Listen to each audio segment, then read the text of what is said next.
पवित्र शास्त्रामध्ये पैशाच्या विरोधात अनेक वचनं आहेत. कसे लोक त्याच्यावर जास्त प्रेम करतात आणि कसे ते त्यांच्यासाठी सर्व वाईटाचे मूळ बनून वाढत जाते. आपण इतर सर्व गोष्टींपेक्षा देवावर प्रेम केलं पाहिजे, परंतु काही लोक एवढे लोभी असतात की दररोज त्यांना नफा मिळाला नाही तर त्यांना वाटेल ते मरून जातील. बारकाईने बघा, उपदेशक 5:10 मध्ये काय लिहिलं आहे, जो चांदीवर प्रेम करतो त्याचे समाधान चांदीने होणार नाही. आणि जो चांदीवर म्हणजे पैशावर प्रेम करत नाही परंतु देवावर प्रेम करतो त्याचे समाधान अनंतकालीन आहे. आणि जो विपुल धनाचा लोभ धरतो त्याला लाभ घडत नाही. हे देखील व्यर्थ आहे. व्यर्थतेच्या जगात प्रवेश करू नका, परंतु वास्तविकेच्या जगात राहा, जे तर देवाचं वचन आहे. तुम्ही कधी उपासमारीने मेलात काय नाही ना? आतापर्यंत जिवंत आहात. कधी वाटलं कुठे सुटकेचा मार्ग दिसत नाही, पण चमत्कारिकरित्या एक मार्ग तुम्हाला सापडला.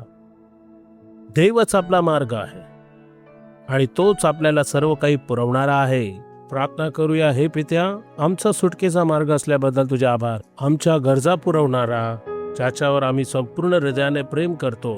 संपूर्ण हृदयाने कसे प्रेम केले पाहिजे ते आम्हाला शिकाव. हे देवा, आम्हाला अशी भेटी द्यायला शिकव ज्याने फरक पडतो, जी भेटी परिस्थिती बदलून टाकतील. आता मी तुझ्या नावाच्या सामर्थ्याचा वापर करतो या व्यक्तीला आशीर्वाद देण्यासाठी.